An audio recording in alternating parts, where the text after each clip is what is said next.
मेहमान का उस होटल का क़याम तमाम का खर्चा 7,000 पाउंड है।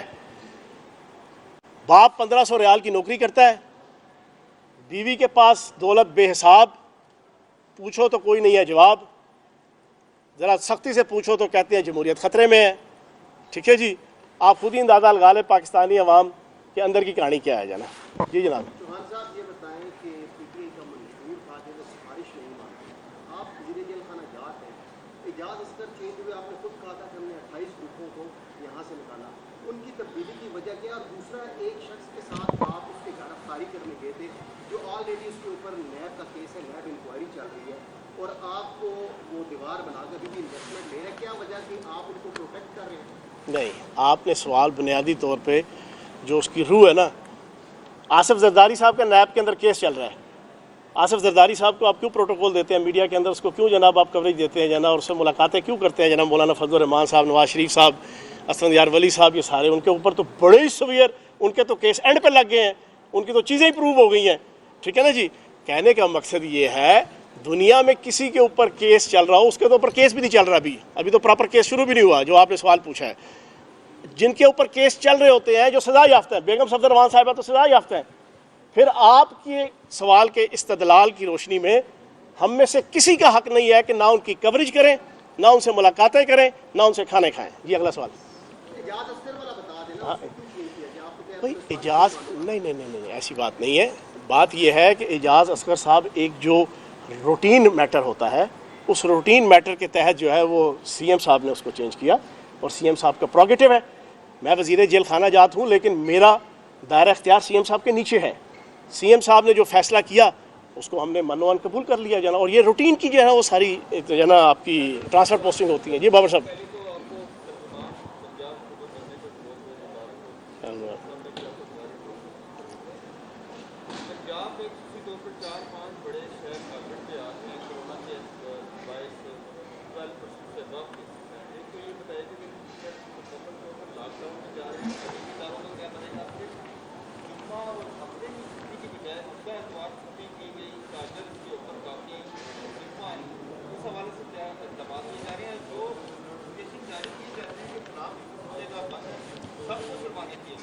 अच्छा बाबर भाई, आपने अच्छा सवाल पूछा है। मैं असल में अभी पिंडी में हूँ पिछले 4 दिन से, और क्योंकि पहले मेरी जिम्मेदारी नहीं थी वज़ीर इत्तलाआत की या तर्जुमान की, तो मैं वो रेगुलर मीटिंग्स के अंदर नहीं बैठता था जो हमारी NCOC की हदायत की रोशनी में पंजाब के अंदर होती थी। अब मैं जाऊँगा, इस पर सारी ब्रीफिंग लूँगा तो इस पर मैं प्रॉपर जवाब दे सकता हूँ। अभी मैं इस पोजीशन में नहीं हूँ। बाकी वही NCOC जो फैसला कर रही है वो आपके सामने नहीं, अभी नहीं, अभी मैं जाके सारी, हाँ वो तो है, वो तो ऑब्वियसली है। हाँ जी, आखिरी सवाल।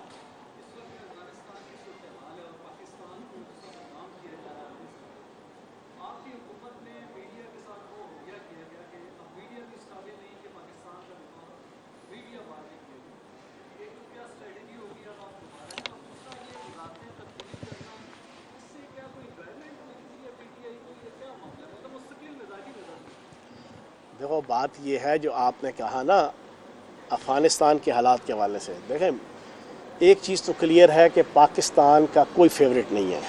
ये वज़ीर आज़म पाकिस्तान इमरान खान साहब ने भी क्लियर कट पॉलिसी दी हुई है, ये दफ्तर ख़ारजा ने भी दी हुई है, ये वज़ीर ख़ारजा शाह महमूद कुरैशी साहब ने भी दी हुई है, ये हमारी सिविल और मिलिट्री इस्टेब्लिशमेंट का बड़ा क्लियर का स्टांस है कि अफ़गानिस्तान, पुरअमन अफ़गानिस्तान पहली और आखिरी हमारी जनाब रिक्वायरमेंट है और हमारी ख्वाहिश है और हमारी कोशिश है पाकिस्तान की हमेशा से, और अब तो ख़ुसूसन। और अभी जो जितनी खाना जंगी हो रही है इसमें कतअन भी हमारी पाकिस्तान की किसी के साथ जो है ना कोई जो है ना फेवरेटिज़म नहीं है। हम चाहते हैं कि वहाँ सुकून हो। दूसरी चीज़ आपने कहा मीडिया के हवाले से, मीडिया आज़ाद है। देखा ना, आज़ादी के साथ आपने सारे सवाल पूछे हैं, किसी को पहले से नहीं बताया हुआ था केड़ा सवाल पूछना है केड़ा नहीं पूछना है जना। ठीक है, सुने मेरी बात। और फिर उसके बाद अल्लाह पाक का करम है, हर किस्म की बात होती है। तो मैं ये समझता हूँ कि पाकिस्तान के अंदर मीडिया मुकम्मल आज़ाद है। कुछ लोग होते हैं, देखें मैं पिछला 42 साल से सियासी कारकुन हूँ और 12-13 साल से मीडिया पर्सन हूँ, और आप सारे मेरे दोस्त बैठे हुए हैं, सारे दोस्त बैठे हुए हैं। आपको पता है जैसे पॉलिटिक्स के अंदर और हर फील्ड के अंदर, हुकूमत के अंदर, पॉलिटिक्स के अंदर, ब्यूरोक्रेसी के अंदर, हर शोबे में जो लोग चंद एक 1%, 2%, 3% होते हैं कि जो पूरे डिपार्टमेंट को जो है ना, पूरे जनाब आपकी जो सेगमेंट होता है उसको ख़राब कर रहे होते हैं। इसी तरीके से सहाफ़त को इस्तेमाल करके कुछ लोग करते हैं अपनी चीज़ें जो है ना वो वेस्टर्न इंटरेस्ट पूरे करते हैं। जो 2-3 वाक़यात हुए वो आपके सामने हैं, मुझे उसको डिटेल से बताने की ज़रूरत नहीं है, और वो अगले दिन ही चीज़ें सारी खुल के आ गई। तो हुकूमत की तरफ से कोई पाबंदी नहीं है। मैं 2 दफ़ा वज़ीर इत्तलात रहा हूँ, रज के एड्स दिए हैं, रज के हर छोटे बड़े अखबार को, किसी के ऊपर फेवरेटिज्म नहीं था। और इंशाल्लाह सरदार उस्मान बुज़दार साहब की क़यादत में अगले 2 साल भी पंजाब के अंदर तमाम अखबारात, और ये आखिरी बात बड़ी इंपॉर्टेंट, अच्छा हुआ सवाल पूछ लिया आपने, तमाम टीवी चैनल के मालिकान के साथ मेरी ज़ाती दोस्ती है, तमाम ब्यूरो चीफ़ के साथ, जितने आपके कराची, लाहौर, इस्लामाबाद के अंदर दूसरा टेन्योर जो मैंने गुजारा था 10 महीने के, एक एक्सीलेंट तरीके से हमने उसको चलाया था। और अब भी मेरी तमाम मालिकान से, तमाम रिपोर्टर से, रिपोर्टर मेरी जान है, मैं मिडिल क्लास का रिप्रेजेंटेटिव हूँ और मेरा फ़ख्र है, और मैं हमेशा मिडिल क्लास को और वर्किंग क्लास को मैं सर पे उठा के रखता हूँ।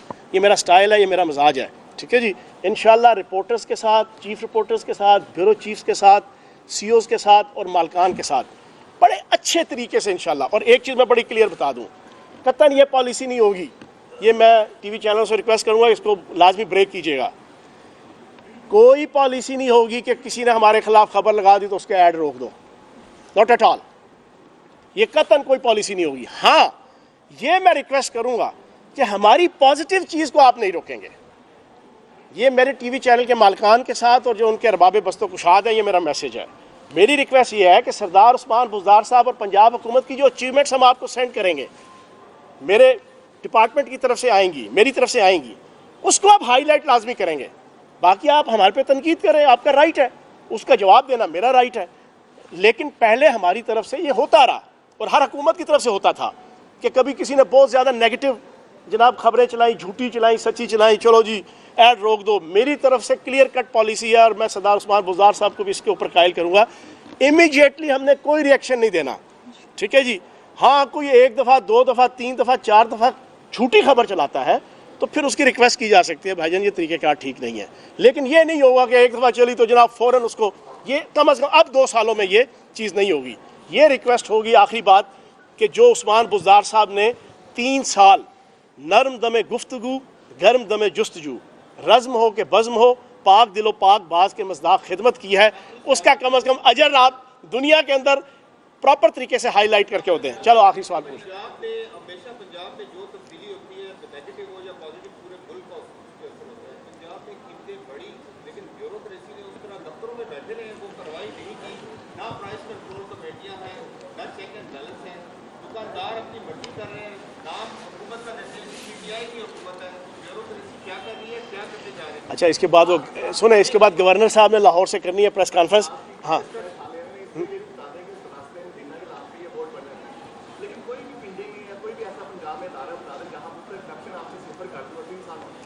अच्छा, आपने ब्यूरोक्रेसी का सवाल पूछा, मैं बड़ा वाज़ेह तौर पे ये बता दूं कि पंजाब के अंदर ब्यूरोक्रेसी बड़े एहसन तरीके से 98% काम कर रही है, बड़े एहसन तरीके से।